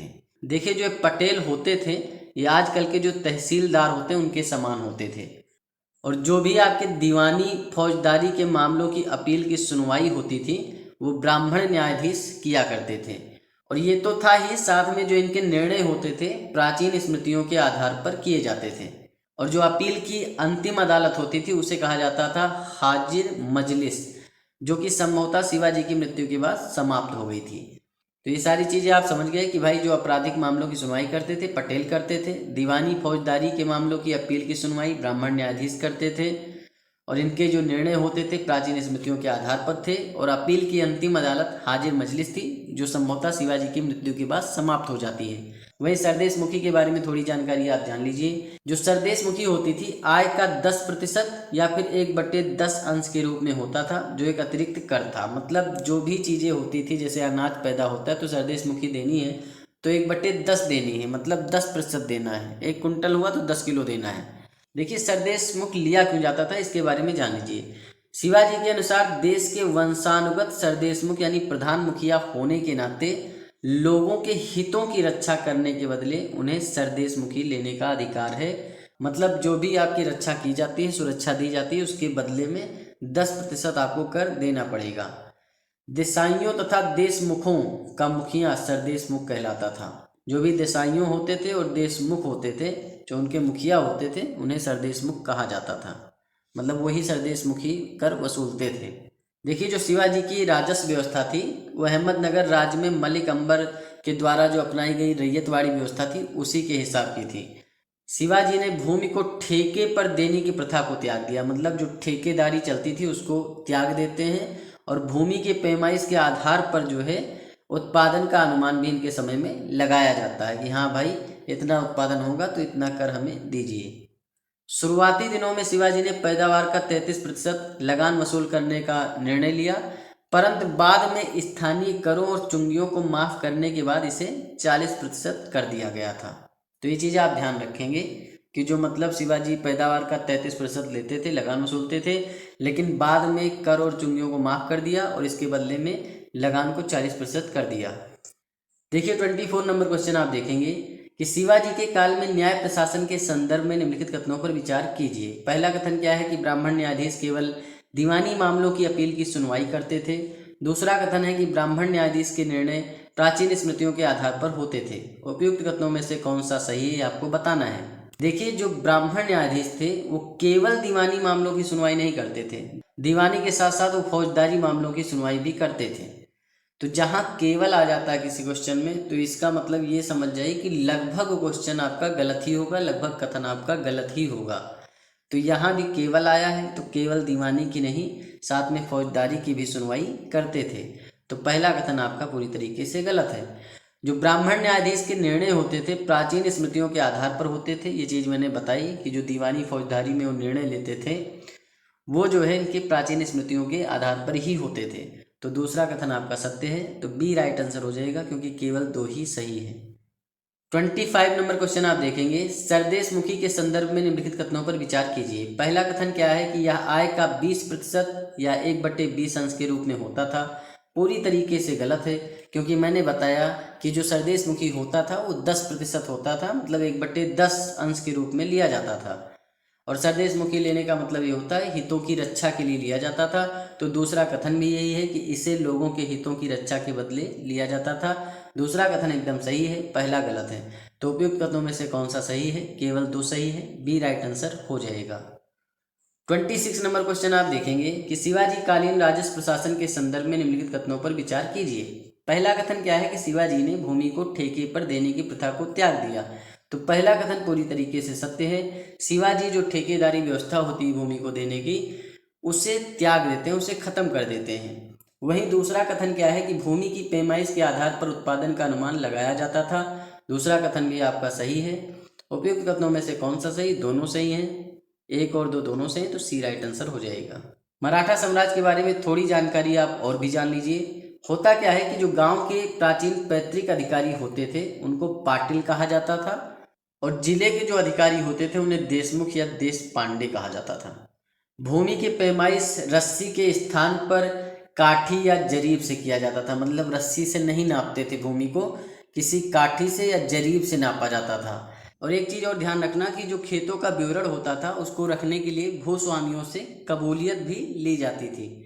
देखिए, कृषि के लिए क्या करते थे कि जो राज्य कृषि होती थी उसको प्रोत्साहन देने के लिए यानी बढ़ावा देने के लिए तकाबी ऋण देकर तथा बेकार भूमि पर खेती करने के लिए पहले कोई ना कर लेकर प्रोत्साहित किया जाता था। मतलब जो भी अच्छी ज़मीन होती थी उसके लिए तकाबी ऋण दिया जाता था कि बढ़िया से खेती करो, खूब पैदावार करो। अगर कोई भूमि जो है खेती करने लायक नहीं है, बेकार भूमि है, तो उस पर कहा जाता था चलो इसमें कोई कर नहीं लेंगे, तुम इस पर भूमि पर खेती करो। शिवाजी जो होते हैं वो एक नियमित और स्थायी सेना भी रखते हैं, ये चीज़ ध्यान रखना। सेना का एक भाग जो है पैदल चलता है और घुड़सवार सेना भी होती है। मतलब 2 तरह की सेना होती है। घुड़सवार सेना 2 भागों में थी, मतलब 2 भागों में इसे बांटा गया था। एक आपकी बरगिर थी, सिलेदार थी। बरगिर जो होते थे वे घुड़सवार सैनिक थे जिन्हें राज्य की ओर से घोड़े और शस्त्र दिए जाते थे। मतलब घोड़े भी दिए गए हैं सैनिकों को और शस्त्र भी दिए गए, तो उन्हें कहा जाता था बरगिर घुड़सवार। वहीं जो सिलेदार होते थे ये स्वतंत्र सैनिक थे जो अपना अस्त्र शस्त्र स्वयं रखते थे। तो बरगिर घुड़सवार और सिलेदार घुड़सवार में आप अंतर समझ गए। वहीं जो शिवाजी की सेना थी उसमें मुसलमान सैनिक भी थे, ये चीज़ आप ध्यान रखना। बहुत सारे लोग अगर कथन कारण में आ गया तो सोचेंगे शिवाजी की सेना में कहाँ मुसलमान सैनिक होंगे, लेकिन थे। मराठा सैन्य व्यवस्था के विशिष्ट लक्षण थे कि किले में 3 अधिकारी होते थे। जो भी किला होता था उसमें 3 अधिकारी होते थे। एक हवलदार होता था, सरे नौबत और सबनिस हवलदार। सरे नौबत मराठा होते थे, वहीं सबनिस जो होते थे वो ब्राह्मण होते थे। तो ये चीज़ भी ध्यान रखना, क्वेश्चन बन सकता है। 27 नंबर क्वेश्चन आप देखेंगे कि शिवाजी कालीन राजस्व प्रशासन के संदर्भ में निम्नलिखित कथनों पर विचार कीजिए। पहला कथन आपका क्या है कि गांव के प्राचीन पैतृक अधिकारी को देशमुख और जिले के पाटिल होते थे। देखिए ये गलत लिखा हुआ है। जो आपके गांव के प्राचीन पैतृक अधिकारी होते थे उन्हें पाटिल कहा जाता था, और जो भी जिले के प्रमुख अधिकारी होते थे उन्हें देशमुख या देश पांडे कहा जाता था। तो जिले के ये होंगे और गांव के प्राचीन की बात होगी तो ये होंगे। तो पहला कथन पूरी तरीके से असत्य हो गया। दूसरा कथन है कि राज्य कृषि को प्रोत्साहन देने के लिए तकाबी ऋण देकर तथा बेकार भूमि पर खेती करने के लिए पहले कोई कर न लेकर प्रोत्साहित करते थे। एकदम सही बात है। अभी मैंने बताया कि जो तकाबी नामक ऋण है, जो राज्य कृषि होती थी तो उनको जो है तकाबी नामक ऋण दिया जाता था कि भाई बढ़िया खेती करो, ज़्यादा उपज होगी, ज़्यादा पैदावार होगी तो ज़्यादा लगान दोगे, तो इसके लिए तुम तकाबी नामक ऋण भी ले सकते हो। वही जो बेकार भूमि होती थी उस पर कहते थे कोई कर नहीं लिया जाएगा, तुम बढ़िया खेती करो, जमीन को उपजाऊ बनाओ। तो दूसरा कथन आपका सही है, तो बी राइट आंसर हो जाएगा, केवल 2। 28 नंबर क्वेश्चन आप देखेंगे कि शिवाजी कालीन सैन्य व्यवस्था के संदर्भ में निम्नलिखित कथनों पर विचार कीजिए। पहला कथन है कि शिवाजी ने एक अनियमित तथा अस्थायी सेना रखी थी। पहला कथन पूरी तरीके से असत्य है, क्योंकि शिवाजी ने एक नियमित सेना रखी थी। उसमें पैदल सैनिक भी होते थे और घुड़सवार सैनिक भी होते थे। घुड़सवार सैनिक को 2 भागों में बांटा गया था। एक आपके बरगीर होते थे और दूसरे सिलेदार होते थे। दूसरा कथन है कि शिवाजी की सेना में मुसलमान सैनिक नहीं होते थे। तो ये भी गलत है, क्योंकि शिवाजी की सेना में मुसलमान सैनिक भी थे। उपयुक्त कथनों में से कौन सा सही है? तो भाई दोनों नहीं सही है, ना तो एक सही ना 2 सही। डी राइट आंसर हो जाएगा। देखिए 29 नंबर क्वेश्चन आप देखेंगे कि शिवाजी कालीन सैन्य व्यवस्था के संदर्भ में निम्नलिखित युग्मों में से कौन सा सही सुमेलित नहीं है, ये आपको बताना है। पहला कथन है कि बरगीर जो होते थे ये स्वतंत्र सैनिक होते थे जो अपना अस्त्र शस्त्र स्वयं रखते थे। एकदम गलत है। जो भी बरगीर होते थे ये आपके स्वतंत्र सैनिक नहीं होते थे, ये सिर्फ सैनिक होते थे। राज्य के द्वारा इन्हें घोड़े और अस्त्र शस्त्र प्रोवाइड करवाया जाता था, बरगीर जो सैनिक होते थे। वहीं सिलेदार जो होते थे वे आपके स्वतंत्र सैनिक होते थे, मतलब वो अपना स्वयं अस्त्र शस्त्र रखते थे। तो सिलेदार के बारे में लिखा है कि वे घुड़सवार सैनिक थे जिन्हें राज्य की ओर से घोड़े और शस्त्र दिए जाते थे। ये गलत हो जाएगा। मतलब बरगीर घुड़सवार सैनिक थे जिन्हें राज्य की ओर से घोड़े और अस्त्र शस्त्र दिए जाते थे। वहीं सिलेदार होते थे जो स्वतंत्र सैनिक होते थे, अपना अस्त्र शस्त्र स्वयं रखते। दोनों उल्टा दे दिया गया है, तो दोनों गलत हैं। तो ना तो एक सही ना 2 सही। डी राइट आंसर हो जाएगा। देखिए होता क्या है कि गोलकोंडा का जो पुराना किला होता है, गोलकोंडा की राज्य की राजधानी के लिए अपर्याप्त सिद्ध होता है। मतलब पर्याप्त सुविधाएं वहाँ पर नहीं होती हैं। जैसे गोलकोंडा जगह का नाम है और वहाँ का जो किला होता है उसी को राजधानी बनाया जाता है, तो वो जगह अपर्याप्त सिद्ध होती है राज्य प्रशासन को देखने के लिए। तो इसीलिए 1591 में कुतुब शाही वंश के जो 5वें सुल्तान होते हैं मोहम्मद कुली कुतुब शाह, वो जो होते हैं पुराने गोलकोंडा से कुछ मील की दूरी पर मूसा नदी, जो कि आज की मूसी नदी है, तो उसके किनारे हैदराबाद नामक एक नगर बसाते हैं। तो हैदराबाद की स्थापना किसने की? कुली कुतुब शाह ने की। ये जो है गोलकोंडा से कुछ दूरी पर है। कुली कुतुब शाह जो है कुतुब शाही वंश के 5वें सुल्तान थे। ये चीज़ आप ध्यान रखेंगे। वहीं जो है हैदराबाद में स्वतंत्र आसफ जाही वंश की स्थापना जो करते हैं मोहम्मद शाह के समय की जाती है। दक्कन में नियुक्त एक सूबेदार होते हैं चिनकिलिज खां, निजामुल मुल्क। तो 1724 में हैदराबाद में स्वतंत्र आसफ जाही वंश की स्थापना चिनकिलिज खां करते हैं। इन्हें निजामुल मुल्क भी कहा जाता है, ये भी ध्यान रखना। देखिए मोहम्मद शाह ने 1722 में चिनकिलिज खां को दक्कन के 6 सूबों की सूबेदारी सौंपी थी और जिसका मुख्यालय औरंगाबाद था। लेकिन 1724 में चिनकिलिज खां जो होते हैं वो स्वतंत्र आसफ जाही वंश की स्थापना कर देते हैं हैदराबाद में। देखिए जो चिनकिलिज खां होते हैं 1724 में जब स्वतंत्र हैदराबाद राज्य की स्थापना करते हैं, तो उसके बाद में मुगल सम्राट मोहम्मद शाह इन्हें आसफ शाह की उपाधि प्रदान करते हैं। वहीं जो सोकर खेड़ा का युद्ध होता है उसमें चिनकलिज खां जो होते हैं मुबारिज खान को पराजित करते हैं। तो यहाँ पर 30 नंबर क्वेश्चन आप देखेंगे कि स्वतंत्र हैदराबाद की स्थापना किसने की थी। देखिए, जब बात आती है कि हैदराबाद की स्थापना किसने की तो कुली कुतुब शाह ने की थी, लेकिन जब बात आती है स्वतंत्र हैदराबाद की स्थापना किसने की तो चिनकलिज खां ने की। सी राइट आंसर हो जाएगा। सोकर खेड़ा के युद्ध में जो है चिनकलिज खां मुबारिज खान को जो है पराजित करते हैं और मोहम्मद शाह जब चिनकलिज खां हैदराबाद में एक स्वतंत्र राज्य की स्थापना कर लेते तो मोहम्मद शाह जो मुगल बादशाह होते हैं इन्हें आसफ शाह की उपाधि देते हैं। 1724 में ये जो है स्वतंत्र हैदराबाद राज्य की स्थापना करते हैं। देखिए 31 नंबर क्वेश्चन आप देखेंगे कि निम्नलिखित में से कौन वेलेजली की सहायक संधि स्वीकार करने वाला प्रथम राज्य था। देखिए, जो लॉर्ड वेलेजली ने सहायक संधि निकाली थी तो उसको जो सबसे पहले स्वीकार करता है वो हैदराबाद स्वीकार करता है 1748 में, क्योंकि 1748 में आपके चिनकलिज खान की मृत्यु हो जाती है और उसी समय वहाँ पर कोई योगी शासक होता नहीं है और लॉर्ड वेलेजली सहायक संधि के द्वारा हैदराबाद को अपने राज्य में मिला लेते हैं, मतलब अपने अधीनस्थ ले लेते हैं। मॉडर्न हिस्ट्री में हम सहायक संधि की और लॉर्ड वेलेजली की कंप्लीट डिटेल में बात करेंगे। देखिए 32 नंबर क्वेश्चन करें, उससे पहले अवध के बारे में थोड़ी जानकारी आप जान लीजिए। देखिए, जो अवध का क्षेत्र होता है वो पश्चिम के कन्नौज से लेकर के पूर्व में कर्मनाशा नदी तक फैला हुआ क्षेत्र है। देखिए, अवध के स्वतंत्रता की घोषणा जो होती है वो 1722 ईस्वी में सादत खां और बुरहान मुल्क के द्वारा की जाती है। ये दोनों जो थे ईरानी सिया गुट के सदस्य थे और मुगल सम्राट मोहम्मद शाह ने इन्हें अवध का सूबेदार नियुक्त किया था, लेकिन ये अवध की स्वतंत्रता की घोषणा 1722 में कर देते हैं। सादत खां जो होते हैं जिन्होंने अवध की स्थापना की थी, तो नादिर शाह का जब आक्रमण होता है 1739 में तो इस शाही मामलों में अपनी महत्वपूर्ण भूमिका निभाते हैं। जब 1739 में नादिर शाह के द्वारा मोहम्मद शाह को पराजित कर दिया जाता है तो सादत खां को काफ़ी ज़्यादा दुख होता है और ये 1739 में अपने नाम और सम्मान के लिए आत्महत्या कर लेते हैं। सादत खान के बाद जो अवध की गद्दी पर बैठते हैं वो होते हैं सफदरजंग, जिन्हें अबुल मंसूर खान भी कहा जाता है। तो ये अवध के नवाब बनते हैं। तो कभी भी क्वेश्चन आए पहले नवाब कौन थे तो सादत खान थे। अवध की स्थापना किसने की? सादत खान और बुरहान मुल्क ने की। 1742 में सफदरजंग ही होते हैं जो कुछ समय के लिए पटना पर अधिकार कर लेते हैं। 1744 में मोहम्मद शाह जो होते हैं सफदरजंग को अपना वजीर बना लेते हैं। आपको पता है 1719 से 1748 तक मोहम्मद शाह का टाइम पीरियड होता है, तो 1744 में सफदरजंग को अपना वजीर भी बना लेते हैं। वहीं जब 1748 में अहमद शाह अब्दाली और मुगल सम्राट के बीच मणिपुर का युद्ध होता है तो मुगलों का ये साथ देते हैं और इसमें सम्राट अहमद शाह इन्हें वजीर का पद दे देते हैं।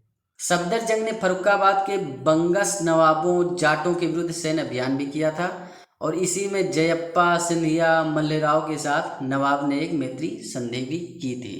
1753 में अहमद शाह ने सफदर को वजीर के पद से बर्खास्त भी कर दिया, मतलब 1748 में वजीर का पद दिया था, 1753 में इनका वजीर का पद ये छीन भी लेते हैं। वहीं 1754 में अवध में इनकी मृत्यु हो जाती है।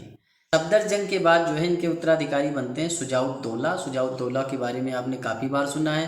भाई शुजाउद्दौला जो होते हैं वो जो है बक्सर के युद्ध में लड़ाई भी करते हैं अवध की तरफ से, मतलब मीर कासिम, शाह आलम द्वितीय और अवध के नवाब शुजाउद्दौला। तो 1764 में लड़ाई होती है, आपको पता ही है। अली गोहर जिसे शाह आलम द्वितीय भी कहा जाता है, तो उनको जो है शाह आलम द्वितीय को ये लखनऊ में शरण देते हैं। अंग्रेजों और बंगाल के अबदस्त नवाब मीर कासिम के बीच लड़े गए युद्ध में ये जो है मुगल सम्राट शाह आलम द्वितीय की तरफ से लड़ाई करते हैं अंग्रेजों के विरुद्ध। तो 32 नंबर क्वेश्चन आप देखेंगे कि निम्नलिखित कथनों पर विचार कीजिए। पहला कथन क्या है कि अवध स्वतंत्रता की घोषणा सादत खां बुरहान मुल्क ने की थी। पहला कथन पूरी तरीके से सत्य है। वहीं दूसरा कथन है कि सादत खां के बाद सफदरजंग अवध का नवाब बनता है, तो दूसरा कथन भी सत्य है। 1 और 2 दोनों सही हैं, सी राइट आंसर हो जाएगा। देखिए 33 नंबर क्वेश्चन आप देखेंगे कि अवध के नवाब के संदर्भ में निम्नलिखित कथनों पर विचार कीजिए। पहला कथन है कि पानीपत के तृतीय युद्ध में नवाब शुजाउद्दौला ने अहमद शाह अब्दाली का साथ दिया था। वहीं दूसरा कथन है कि अवध का अंतिम नवाब सादत खां था। उपयुक्त कथनों में से कौन सा सही है आपको बताना है। देखिए जो पहला कथन है कि जो पानीपत का तीसरा युद्ध हुआ था 1761 में, तो उसमें अहमद शाह अब्दाली का शुजाउद्दौला साथ देते हैं, एकदम सही बात है। पहला कथन पूरी तरीके से सत्य हो जाएगा। वहीं दूसरा कथन है कि अवध का अंतिम नवाब सादत खान था, ये आपका गलत हो जाएगा, क्योंकि अवध का जो अंतिम नवाब था वो वाजिद अली शाह था, जो कि 1847 से 1856 तक रहता है। 1856 में ब्रिटिश जो होते हैं अवध पर कुशासन का आरोप लगाकर उसे अपने साम्राज्य में सम्मिलित कर लेते हैं। अवध के जो पहले नवाब होते हैं सादत खां होते हैं। अवध की स्थापना सादत खां और बुरहान मुल्क द्वारा की जाती है। सादत खां ही होते हैं जो अंग्रेजों द्वारा लाई गई सहायक संधि को अपना लेते हैं और अंग्रेज अवध को मध्यवर्ती राज्य का दर्जा देते हैं, जब तक कि उनका मराठों के ऊपर पूर्ण नियंत्रण नहीं हो जाता है। तो यहाँ पर फिलहाल आपका क्या हो जाएगा कि पहला कथन आपका पूरी तरीके से सत्य है, दूसरा असत्य हो जाएगा, क्योंकि अवध के नवाब अंतिम नवाब वाजिद अली शाह थे। तो केवल ए राइट आंसर हो जाएगा। देखिए 34 नंबर क्वेश्चन करें, उससे पहले मैसूर राज्य के बारे में थोड़ी जानकारी आप जान लीजिए। तालीकोटा का युद्ध जो होता है राक्षसी तंगड़ी का युद्ध भी कहा जाता है, इसमें विजयनगर साम्राज्य का पूरी तरीके से अंत कर दिया जाता है और इन्हीं के अवशेषों पर जिस राज्य का जन्म होता है उसे मैसूर कहा जाता है। मैसूर राज्य पर वाड्यार वंश का शासन था और इस वंश के जो अंतिम शासक थे चिक्का कृष्णराज द्वितीय, इन्हीं के शासन काल में राज्य की जो वास्तविक सत्ता होती है वो देवराज और नंदराज के हाथों में आ जाती है। देखिए चिक्का कृष्णराज के समय में ही जो दक्कन में मराठा, निजाम, अंग्रेज, फ्रांसीसियों के मध्य अपने अपने प्रभुत्व को लेकर संघर्ष चल रहा था। देखिए जो मराठा थे वो मैसूर पर आक्रमण करते थे और उसकी वित्तीय और राजनीतिक दृष्टि को कमजोर कर रहे थे, मतलब जो भी वित्तीय चीज़ें होती थी उसे लूटपाट करते थे और राजनीतिक जो वहाँ का सिस्टम था उसे भी झकझोर देते थे। वहीं दूसरी ओर जो हैदराबाद के निजाम थे वो मैसूर को मुगल प्रदेश मानकर इस पर अपना अधिकार समझते थे कि ये अधिकार हमारा है, मैसूर हमारा है। तो सी आपका गलत हो जाएगा, मतलब ये गलत लिखा है। मित्रतापूर्ण संबंध नहीं थे मराठों के बीच में, बहुत ही एक हिसाब से वैमनस्य की भावना थी। वहीं जो हैदराबाद के निजाम थे वो मैसूर पर अपना अधिकार मानते थे। मैसूर पर अधिकार को लेकर निजाम से लगातार संघर्ष चलता रहता था मराठों का, एकदम सही बात है। तो सी ही राइट आंसर हो जाएगा, क्योंकि यहाँ पूछा कौन सा सत्य नहीं है, तो भाई सी ही सत्य नहीं है, सी ही राइट आंसर हो जाएगा। देखिए जो हैदर अली होते हैं 1755 ईस्वी में हैदर अली डिंडीगुल का फौजदार बना, मतलब डिंडीगुल के फौजदार बनते हैं और इसी समय मैसूर की राजधानी श्रीरंगपट्टनम पर मराठों के आक्रमण का भय जो है बहुत ही ज़्यादा व्याप्त हो गया, बहुत ही ज़्यादा बढ़ जाता है।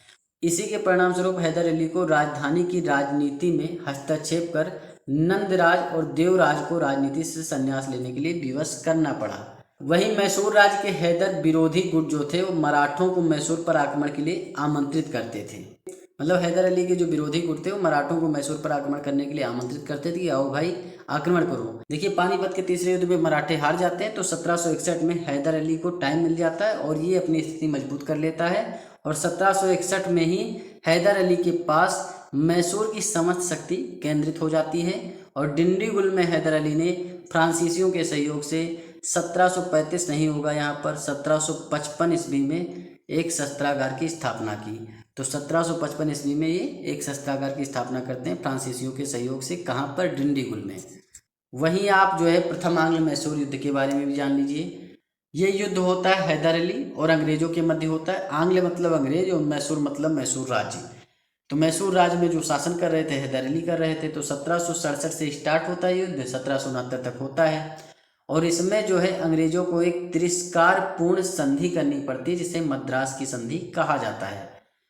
यह संधि जो होती है अंग्रेज और हैदर अली के मध्य होती है। यह संधि अपने स्वरूप में प्रतिरक्षात्मक थी, मतलब एक दूसरे की रक्षा के लिए थी, जिसके तहत दोनों पक्षों ने एक दूसरे के विजित क्षेत्र जो हैं वापस कर दिए थे और भविष्य में किसी भी तीसरी शक्ति के आक्रमण की स्थिति में एक दूसरे की सहायता करने का वचन दिया था। तो वचन क्या ही होता है, द्वितीय आंग्ल मैसूर युद्ध भी होगा, तृतीय भी होगा और चतुर्थ भी होगा। देखिए प्रथम आंग्ल मैसूर युद्ध के बारे में आप समझ गए। 1771 में मराठे जो होते हैं वो हैदर अली पर आक्रमण कर देते हैं, क्योंकि मद्रास की जो संधि हुई थी उसमें अंग्रेजों ने कहा था कि कोई तीसरी शक्ति अगर तुम पर आक्रमण करेगी तो हम साथ देंगे, लेकिन अंग्रेज जो होते हैं मद्रास की संधि का उल्लंघन करते हुए उनकी कोई सहायता नहीं करते। वारेन हेस्टिंग जो होते हैं बंगाल के गवर्नर होते हैं और ये अपनी आक्रामक नीति का परिचय देते हुए फ्रांसीसी बस्ती माहे पर अपना अधिकार कर लेते हैं और फ्रांसीसियों से आप जानते हैं हैदर अली टीपू सुल्तान की कितनी बनती थी। तो हैदर अली भी इस युद्ध में होते हैं और वो भी संघर्ष का सामना करते हैं और चुनौती इनकी प्रस्तुत की जाती है। जो ये युद्ध होता है वारेन हेस्टिंग फ्रांसीसियों के मध्य, तो इस युद्ध में अंग्रेज मराठा और निजाम को अपनी ओर मिलाने में सफल रहे। फ्रांसीसियों की तरफ हैदर अली थे यानी मैसूर राज था। ये ध्यान रखना कि जो दूसरा आंग्ल मैसूर युद्ध होता है 1780 से 84 में होता है, ठीक, ये ध्यान रखना। और ये जो आपका युद्ध समाप्त होता है 1784 के मंगलोर संधि से समाप्त होता है, ये भी ध्यान रखना। और इसी मंगलोर की संधि से जो अंग्रेज होते हैं वो आश्वासन देते हैं कि ठीक है, हम मैसूर के साथ मित्रता बनाए रखेंगे और संकट की परिस्थिति में आपकी सहायता करेंगे। जैसा कि पहले आपके मद्रास की संधि में कहा था, लेकिन मराठे जब इनके ऊपर आक्रमण करते हैं हैदर अली के ऊपर, तब भी ये सहायता नहीं करते हैं और फिर से वचन दे देते हैं कि हाँ ठीक है, हम आगे सहायता करेंगे। तो ये आप समझ सकते हैं।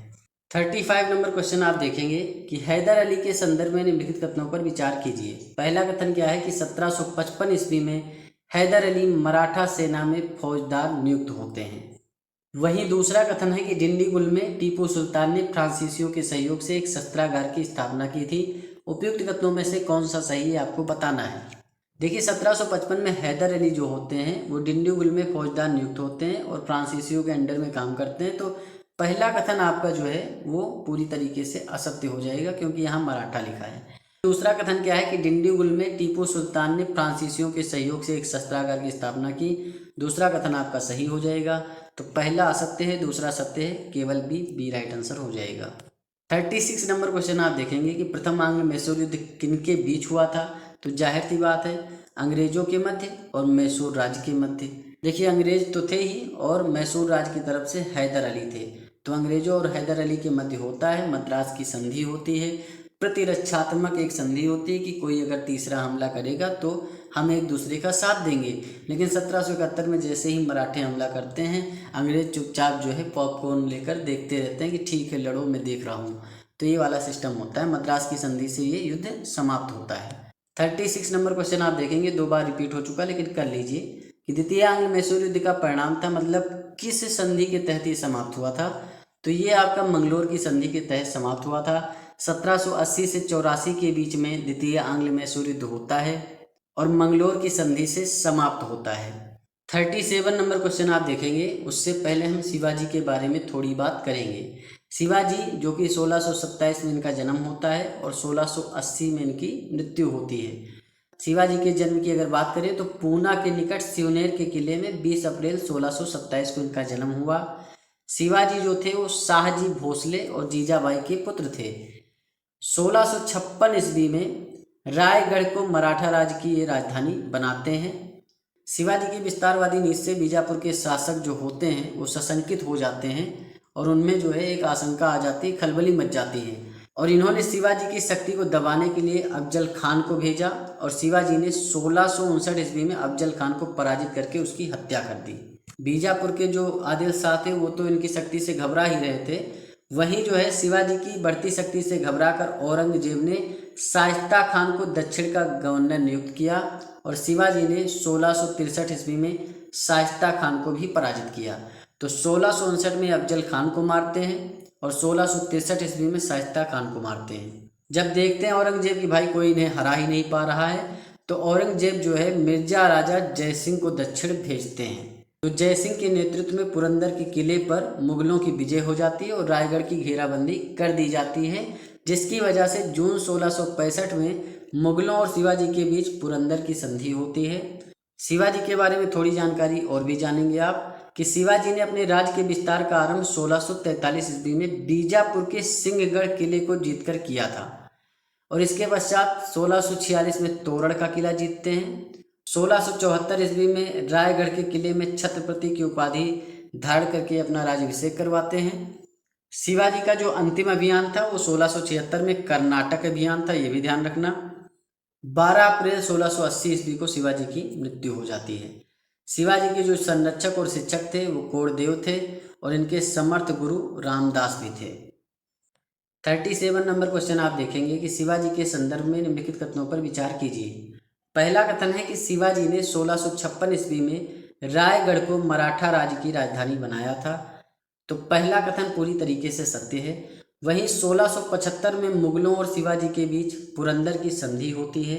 ये दूसरा कथन आपका पूरी तरीके से असत्य हो जाएगा क्योंकि जो पुरंदर की संधि होती है वो छत्रपति शिवाजी महाराज और मिर्जा राजा जयसिंह के मध्य 11 जून 1665 को होती है। तो 1675 गलत हो जाएगा, केवल एक सही है, ए ही राइट आंसर हो जाएगा। 38 नंबर क्वेश्चन आप देखेंगे।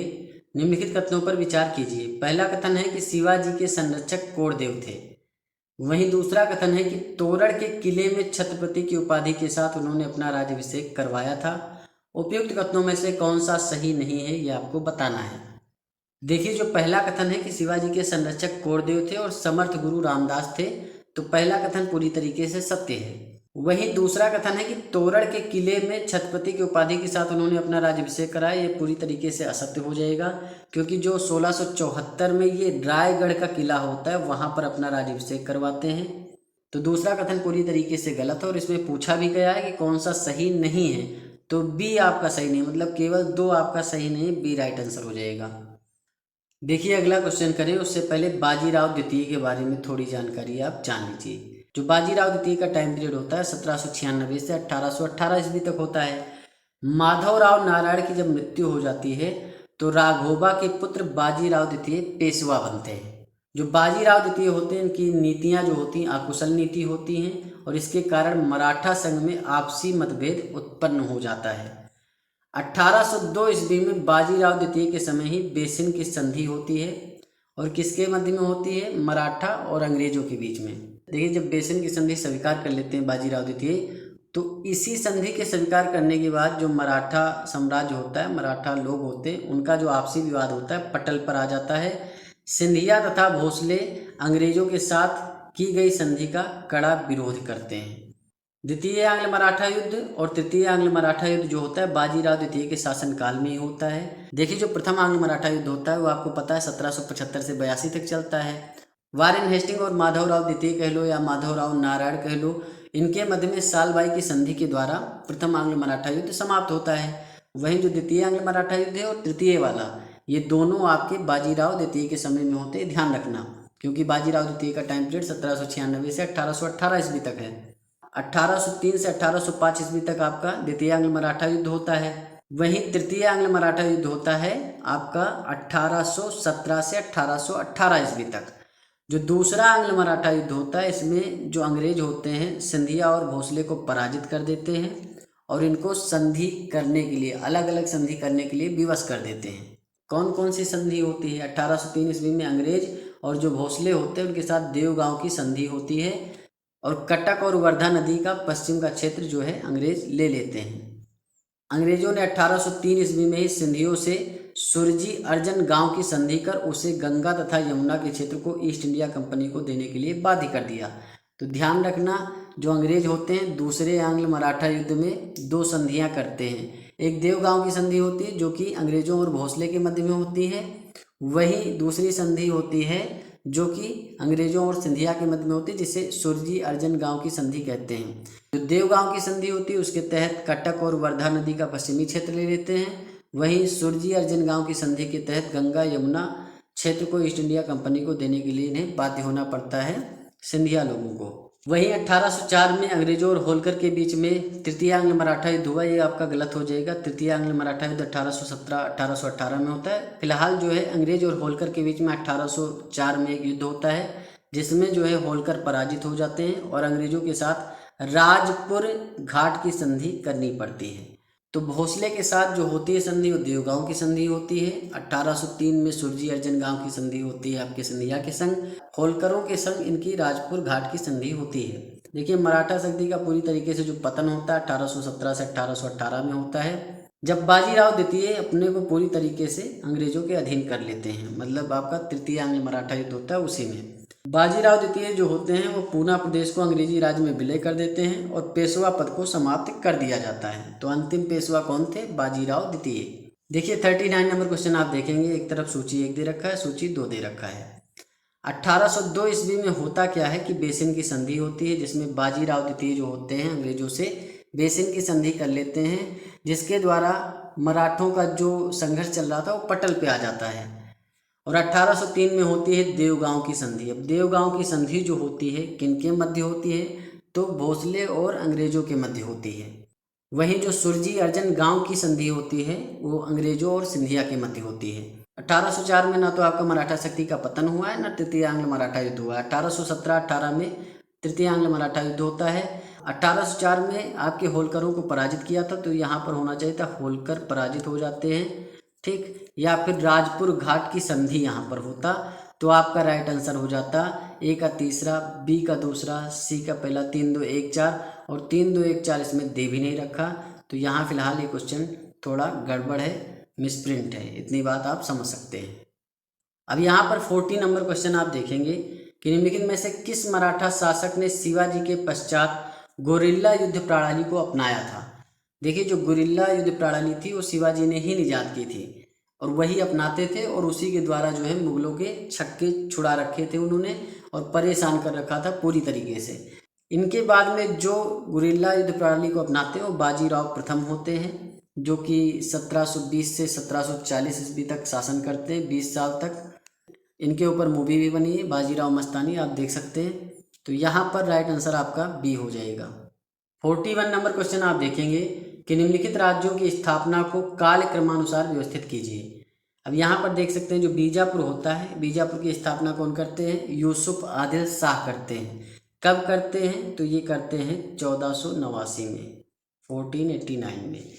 वही जो अहमदनगर है इसकी स्थापना होती है 1490 यानी 1490 में होती है, और इसकी स्थापना कौन करते हैं, याद रखना, मलिक अहमद।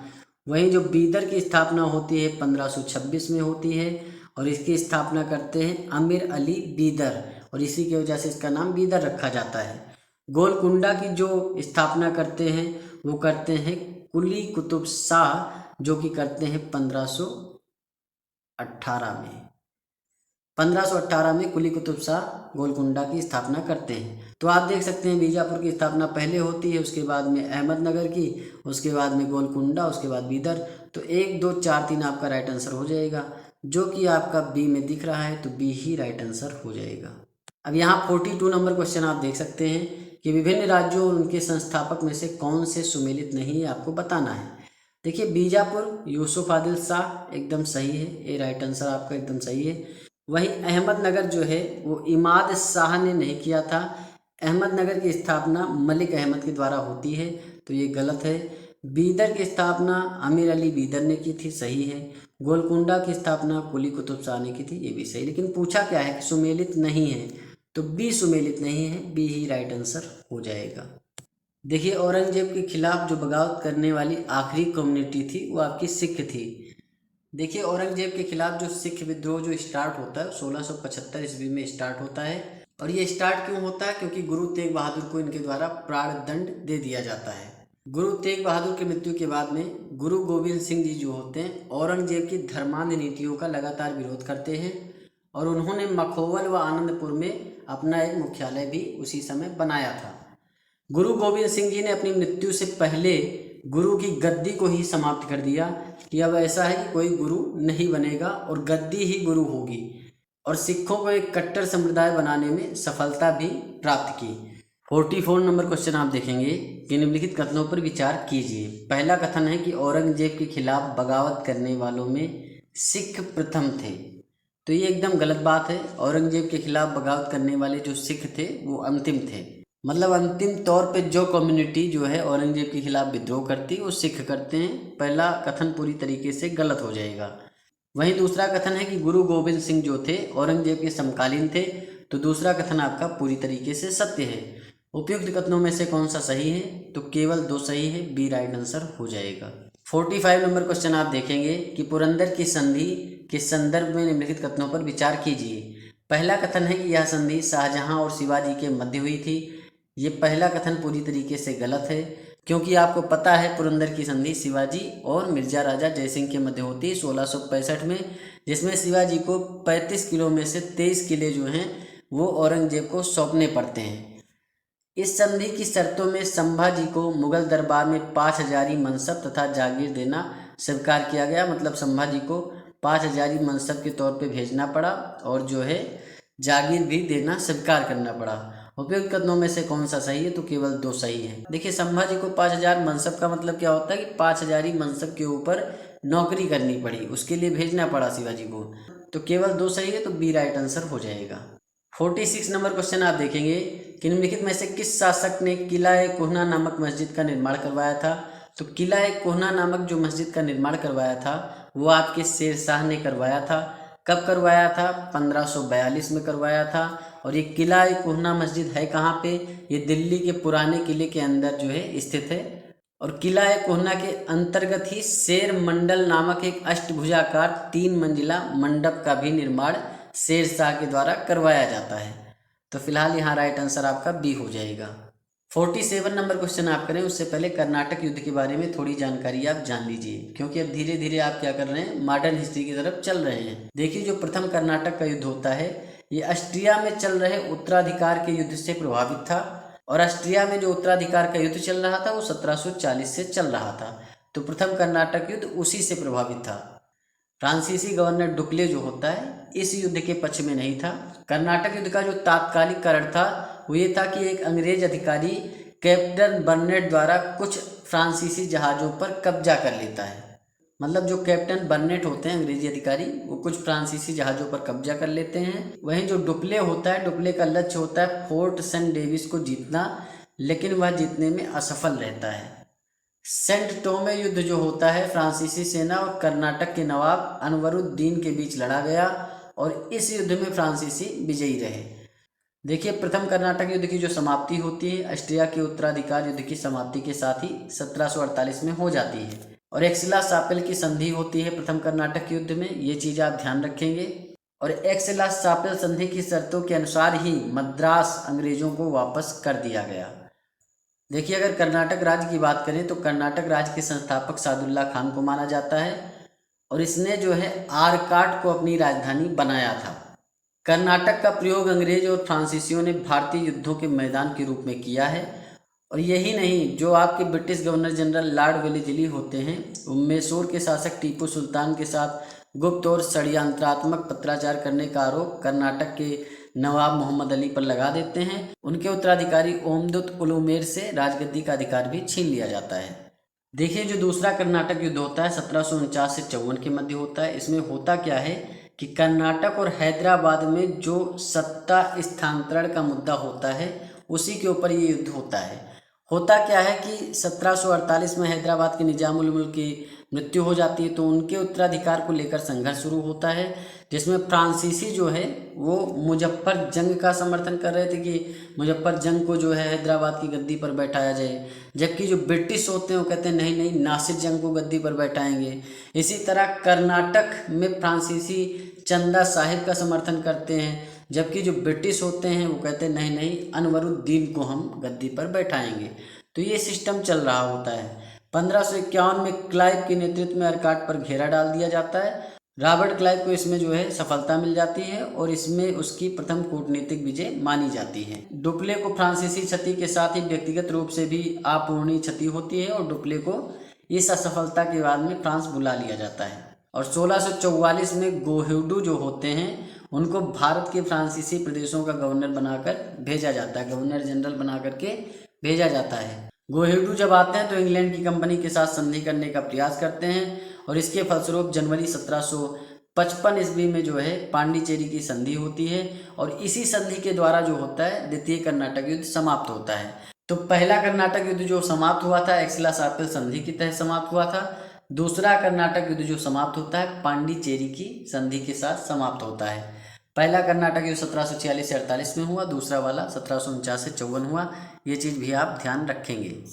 47 नंबर क्वेश्चन आप देखेंगे कि प्रथम कर्नाटक युद्ध के संदर्भ में निम्नलिखित कथनों पर विचार कीजिए। पहला कथन है कि यह युद्ध ऑस्ट्रिया के उत्तराधिकारी के युद्ध से प्रभावित था। वहीं दूसरा कथन है कि इस युद्ध का तात्कालिक कारण एक अंग्रेज अधिकारी कैप्टन बर्नेट द्वारा कुछ फ्रांसीसी जहाज़ों पर कब्जा कर लेना था। उपयुक्त कथनों में से कौन सा सही है ये आपको बताना है। देखिए, जो पहला कथन है कि ऑस्ट्रिया के उत्तराधिकारी युद्ध से प्रभावित था, एकदम सही बात है। 1744 में आपका ऑस्ट्रिया का उत्तराधिकारी युद्ध स्टार्ट होता है, उसी के तहत 1746 में कर्नाटक का प्रथम युद्ध भी होता है, जिसमें जो तात्कालिक कारण था कि भाई जो अंग्रेज अधिकारी थे कैप्टन बर्नेट, इन्होंने फ्रांसीसी जहाज़ों पर कब्जा कर लिया था। तो दोनों कथन आपके सत्य हैं, 1 और 2 दोनों सही, सी राइट आंसर हो जाएगा। 48 नंबर क्वेश्चन आप देखेंगे, निम्नलिखित कथनों पर विचार कीजिए। पहला कथन है कि स्वतंत्र कर्नाटक राज्य का संस्थापक सादुल्ला खान को माना जाता है। दूसरा कथन है कि कर्नाटक का प्रयोग अंग्रेज और फ्रांसीसियों ने भारतीय युद्धों के मैदान के रूप में किया। उपयुक्त कथनों में से कौन सा सही है आपको बताना है। देखिए मैंने अभी बताया कर्नाटक राज्य के संस्थापक आपके सादुल्ला खान होते हैं, तो पहला कथन पूरी तरीके से सत्य है। अंग्रेज और फ्रांसीसी जो होते हैं कर्नाटक का प्रयोग भारतीय युद्ध मैदान के रूप में करते हैं, ये भी बात सही, क्योंकि प्रथम आंग्ल कर्नाटक युद्ध होता है, द्वितीय होता है, तृतीय होता है, तो भाई लड़े जा रहे हैं, ये बात आप समझ सकते हैं। तो एक और दो दोनों सही, सी राइट आंसर हो जाएगा। 49 नंबर क्वेश्चन आप देखेंगे कि द्वितीय कर्नाटक युद्ध के संदर्भ में निम्नलिखित कथनों पर विचार कीजिए। पहला कथन है कि इस युद्ध का कारण हैदराबाद तथा कर्नाटक के सिंहासनों के उत्तराधिकारियों के मध्य विवाद था। वहीं जो दूसरा कथन है कि 1755 ईस्वी में एक्सला-शापिल की संधि के द्वारा दोनों पक्ष युद्ध विराम पर सहमत हो गए। उपयुक्त कथनों में से कौन सा सही है आपको बताना है। पहला कथन पूरी तरीके से सत्य है, क्योंकि हैदराबाद और कर्नाटक के सिंहासन के उत्तराधिकारियों का जो विवाद चल रहा था उसी के तहत ये युद्ध होता है, क्योंकि फ्रांसीसी जो होते हैं अपना राजा बनाना चाहते हैं हैदराबाद कर्नाटक में, अंग्रेज अपना बनाना चाहते हैं, इसीलिए ये युद्ध होता है। इस युद्ध की समाप्ति पांडिचेरी के संधि से होती है, ये चीज़ भी ध्यान रखना, जो कि 1755 में होती है। तो पहला कथन पूरी तरीके से सत्य है। दूसरा है कि 1755 में एक्सला-शापिल की संधि के द्वारा दोनों पक्ष युद्ध विराम पर सहमत, ये गलत हो जाएगा। जो पांडिचेरी की संधि होती है 1755 में, उसके तहत युद्ध विराम होता है। एक्सला-शापिल कह लो या एक्सला-शेपिल कह लो, तो इसकी संधि के तहत जो युद्ध समाप्त होता है वो आपका प्रथम कर्नाटक युद्ध होता है, जो कि 1748 में एक्सला-शेपिल संधि होती है। तो यहाँ एक ही सही है, मतलब केवल एक ए राइट आंसर हो जाएगा। देखिए तीसरा कर्नाटक युद्ध जो होता है 1756 से 1763 तक चलता है, ये आपके यूरोप के ऑस्ट्रिया और प्रुसा में शुरू हुए सप्तवर्षीय युद्ध का परिणाम था। देखिए इस युद्ध का जो तात्कालिक कारण था उसकी बात करें तो फ्रांस की सरकार के द्वारा जो काउंट डी लाली होते हैं उन्हें भारत के संपूर्ण फ्रांसीसी क्षेत्र का सैनिक एवं असैनिक अधिकारों का प्रधान बना दिया जाता है। मतलब काउंट डी लाली को सैनिक व्यवस्था जो होती है और असैनिक मतलब जितने भी आपके ये सरकारी वाले काम होते हैं, बाबू वाले काम होते हैं या जो अधिकारी वाले काम होते हैं, तो उनका भी हेड बना दिया जाता है काउंट डी लाली को। तो ये भी एक तात्कालिक कारण था तीसरे कर्नाटक युद्ध का। 1758 ईस्वी में लाली ने फोर्ट सेंट डेविड पर नियंत्रण स्थापित कर लिया और 1760 ईस्वी में अंग्रेजों ने सर आयुर्किड के नेतृत्व में वांडीवास के युद्ध में फ्रांसीसियों को पराजित कर दिया। तो कभी क्वेश्चन में पूछ ले भाई वांडीवास का युद्ध किस कर्नाटक युद्ध के मध्य होता है, तो तीसरे कर्नाटक युद्ध के मध्य होता है, जिसमें सर आयुर्किड जो होते हैं वो काउंट डी लाली को पराजित कर देते हैं। तीसरे कर्नाटक युद्ध की समाप्ति जो होती पेरिस की संधि से होती, ये चीज़ ध्यान रखना। पेरिस की संधि कब होती 1763 में, और इसी संधि के अनुसार जो है अंग्रेजों ने चंद्रनगर के अतिरिक्त अन्य सभी फ्रांसीसी प्रदेश जो उस समय उनके नियंत्रण में थे फ्रांस को वापस कर दिए थे। तो ये चीज़ भी ध्यान रखना। तृतीय कर्नाटक युद्ध के संदर्भ में निम्नलिखित कथनों पर विचार कीजिए। पहला कथन है कि यह युद्ध 1756 ईस्वी में यूरोप के ऑस्ट्रिया और प्रुसा में शुरू हुए सप्तवर्षीय युद्ध का परिणाम था। एकदम सही बात है, अभी मैंने बताया। इस युद्ध की समाप्ति 1763 ईस्वी में मद्रास की संधि के साथ होती है, ये गलत हो जाएगा। 1763 में समाप्ति होती है इस युद्ध की, एकदम सही बात है, लेकिन पेरिस की संधि से होती है। उपयुक्त कथनों में से कौन सा सही है, तो केवल एक सही, ए राइट आंसर हो जाएगा। तो ये था आपका सिलेक्शन सीरीज का 12 नंबर का लेक्चर। इसी के तहत मिडिवल हिस्ट्री आपकी पूरी तरीके से कंप्लीट हो जाती है। इसका जो PDF है टेलीग्राम पे हम प्रोवाइड करवा देंगे, डिस्क्रिप्शन में लिंक है, उसे ज्वाइन कर लीजिए। मन लगा के पढ़ाई करते रहिए। चैनल को सब्सक्राइब करिए, वीडियो को लाइक करिए, शेयर करिए। मिलते हैं नेक्स्ट वीडियो में। धन्यवाद, थैंक यू, शुक्रिया।